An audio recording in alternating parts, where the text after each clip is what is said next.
사랑하는 성도 여러분, 5월 13일 수요일 아침입니다. 오늘 우리에게 주시는 하나님의 말씀은 신명기 17장 14절에서 20절까지의 말씀입니다. 제가 봉독하겠습니다. 내가 내 하나님 여호와께서 내게 주시는 땅에 이르러 그 땅을 차지하고 거주할 때에 만일 우리도 우리 주위의 모든 민족들 같이 우리 위에 왕을 세워야겠다는 생각이 나거든 반드시 내 하나님 여호와께서 택하신 자를 내 위에 왕으로 세울 것이며 내 위에 왕을 세우려면 내 형제 중에서 한 사람을 할 것이요 내 형제 아닌 타국인을 내 위에 세우지 말 것이며 너는 병마를 많이 두지 말 것이요 병마를 많이 얻으려고 그 백성을 애굽으로 돌아가게 하지 말 것이니 이는 여호와께서 너희에게 이르시기를 너희가 이후에는 그 길로 다시 돌아가지 말 것이라 하셨음이며 그에게 아내를 많이 두어 그의 마음이 미혹되게 하지 말 것이며 자기를 위하여 은금을 많이 쌓지 말 것이니라. 그가 왕위에 오르거든 이 율법서의 등사본을 내 사람 제사장 앞에서 책에 기록하여 평생에 자기 옆에 두고 읽어 그의 하나님 여호와 경외하기를 배우며 이 율법의 모든 말과 이 규례를 지켜 행할 것이라. 그리하면 그의 마음이 그의 형제 위에 교만하지 아니하고 이 명령에서 떠나 좌로나 우로나 치우치지 아니하리니 이스라엘 중에서 그와 그의 자손이 왕위에 있는 날이 장구하리라. 아멘. 오늘 본문 말씀에서 하나님께서 이스라엘 백성들에게 하나님이 원하시는 왕의 조건에 대해서 말씀하고 있습니다. 하나님께서는 이스라엘 백성들이 하나님을 왕으로 섬기지만 또 가나안 땅에 들어가면 그들이 주변에 있는 나라들처럼 왕을 요구할 것을 알고 계셨습니다. 그래서 모세를 통하여서 너희가 나중에 주변에 있는 나라들처럼 왕을 원하게 될 텐데 특별히 그 왕을 원할 때는 주변에 있는 다른 나라 사람들, 다른 민족으로 세우지 말고 오직 이스라엘 백성, 하나님이 택한 사람 중에 한 사람, 하나님이 택한 사람을 왕으로 세울 것을 말씀하고 계십니다. 그리고 난 다음에 왕이 반드시 지켜야 할 의무가 있는데 왕은 세 가지 요소에 대해서 반드시 순종해야만 합니다. 하나는 무엇입니까? 바로 말을 많이 두지 말아야 합니다. 두 번째는 무엇입니까? 아내를 많이 두지 말아야 합니다. 세 번째는 무엇입니까? 바로 돈을 사랑하지 말아야 합니다. 자, 그렇다면 하나님께서 왜 말을 많이 두지 말고 아내를 많이 두지 말고 은금을 많이 두지 말라고 말씀하셨습니까? 바로 이것은 권력입니다. 말을 많이 둔다는 것은 하나님을 의지하지 않고 자기의 권력과 힘을 의지하겠다는 것이지요.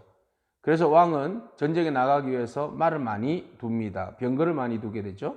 병거를 많이 둔다는 것은 절대적으로 내 힘을 과시하게 되는 것입니다.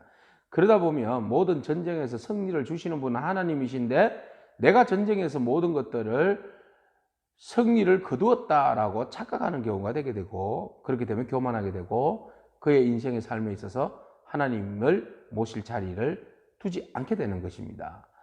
또한 더 나라를 확대하기 위하여서 주변의 나라들과 함께 정략 결혼을 맺게 됩니다. 주변에 있는 나라의 공주들을 아내로 데리고 오게 되면 그 아내를 데려옴으로 인하여서 서로 간에 협약이 이루어지고 정략으로 인하여서 국가가 더욱더 안정되게 이루어가게 되는 것이지요. 그러다 보면 하나님을 의지하기보다는 주변에 있는 나라들과의 맺는 정략에 더욱 왕은 관심을 가지게 됩니다. 그러다 보면 이방에서 들어온 여인들이 이방 신을 가지고 들어오기 때문에 영적으로 모든 상황들을 타락하게 만들게 되는 것이죠. 왕도 역시 성적으로 문란하게 되는 것이지요. 자, 세 번째로는 왕이 은금을 사랑하게 되면, 돈을 사랑하게 되면 백성들에게 대하여서 잔혹한 노역을 시키게 되는 것입니다. 그러면 백성들은 원망하게 될 것이고 왕은 백성들에게서 마음을 사지 못하게 될 것입니다. 그렇게 된다면 결국은 하나님께서 세우신 왕이 개인의 이익과 개인의 권력, 개인의 그 어떤 능력을 발휘하게 됨으로써 하나님의 그 원래 취지했던 그 왕을 세우고자 하는 그 마음에서부터 멀어지게 되는 것이죠. 이스라엘 왕은 특별히 하나님께서 세우신 왕입니다. 하나님의 나라, 하나님의 백성을 다스릴 하나님의 대리자로서의 왕이지요. 그렇다면 하나님께서 원하시는 그런 왕이 되어야 한다는 것입니다. 그래서 그것에 있어서 가장 무서운 것이, 가장 하나님을 떠나기 가장 쉬운 것이 바로 권력과 여자와 돈입니다. 여러분, 이 이야기에 대해서 그 리차드 포스터라는 분이 돈, 권력, 섹스라는 책에서 이런 부분을 잘 다루고 있습니다. 바로 사람의 인생의 욕망의 정점은 바로 돈과 권력과 섹스에 있다라는 것이지요. 가장 원초적인 무기들이죠. 이것으로 인하여서 대부분 많은 사람들이 무너지게 된다는 것입니다. 사람들은 이것을 위하여서, 돈과 권력과 섹스를 위하여서 달려가지만 결국은 돈과 권력과 섹스로 인하여서 결국 무너져 버린다는 것입니다. 하나님은 이것을 우리에게 연약함을 잘 아시기 때문에 이 부분에서 절제하고 이 부분을 이겨낼 수 있는 유일한 길을 오늘 본 말씀에서 제시하고 있습니다. 그것은 바로 18절부터 20절입니다. 19절 말씀 제가 한번 읽어보겠습니다. 평생에 자기 옆에 두고 읽어 그의 하나님 여호와 경외하기를 배우며 이 율법의 모든 말과 이 규례를 지켜 행할 것이라. 바로 왕의 중심을 잡을 수 있는 것은, 사람이 흐트러지지 않을 수 있도록 그 중심을 잡을 수 있는 것은 하나님의 말씀입니다.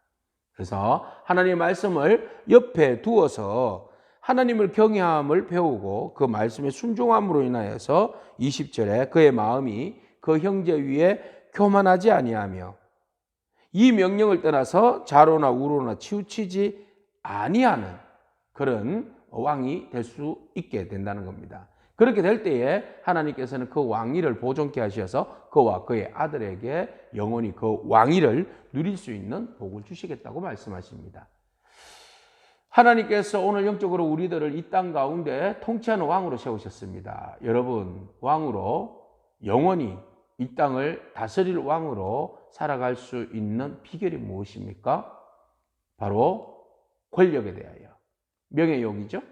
그리고 여자에 대하여, 그리고 돈에 대하여서 분명히 구분선을 그을 수 있는 절제와 중용, 중심 잡힌 그런 삶이 우리에게 요구되어집니다. 바로 이 요구되어지는 것은 우리의 힘과 능력으로는 절대로 될 수 없죠. 바로 하나님께서 주신 말씀, 생명의 말씀을 통하여서 우리 자신들을 돌아보게 하고 또 우리의 자신들을 절제하게 하고 하나님 기뻐하시는 뜻에 따라서 교만하지 아니하고 겸손함으로 그 뜻을 순종하며 나아갈 때 우리는 이 땅 가운데 하나님 주신 그 왕으로서의 역할을 감당하며 믿음 안에서 승리하며 하나님 주신 복을 다 누릴 줄로 믿습니다. 여러분, 하나님 말씀에 온전히 순종하십시다. 하나님 원하시는 뜻이 무엇인지 묻고 그 말씀에 따라 순종해 나아가는 저와 여러분이기를 축복합니다.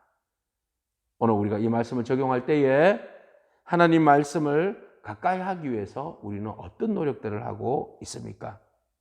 오늘 우리들을 가장 어렵게 하고 힘들게 하면서 무너뜨리려고 다가오는 이 권력과 여자와 돈은 과연 어떤 모습으로 우리에게 다가옵니까? 그것을 우리는 물리치기 위해서 어떤 노력들을 하고 있습니까?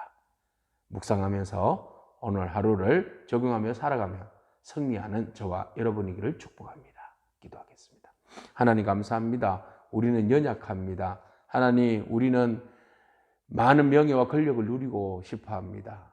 또 많은 성적 유혹을 받기도 합니다. 또 많은 돈으로 우리의 이름을 드러내며 성공하고 싶어 하기도 합니다. 하나님, 그 결국 우리가 그것이 올무가 되고 덫이 되어서 무너져 버릴 수밖에 없는 연약한 존재임을 하나님 아시기에 오늘 우리에게 하나님의 생명의 말씀으로 인하여서 절제하고 오직 하나님을 경외함으로 하나님 말씀에 순종함으로 교만을 꺾고 그 모든 일들을 벗어나 온전히 하나님 기뻐하시고 우리에게 주시는 축복을 마음껏 누리게 하시는 원리를 가르쳐 주셨습니다. 하나님, 오늘 우리가 하나님 말씀에 순종함으로 하나님 기뻐하시는 거룩한 왕 같은 제사장으로 이 땅 가운데 승리하며 살게 하여 주옵소서. 예수님의 이름으로 기도합니다. 아멘. 여러분, 오늘도 주신 하나님의 말씀 붙들고 모든 유혹을 물리치고 오직 하나님의 뜻에 순종함으로 승리하는 저와 여러분이기를 축복합니다. 아멘.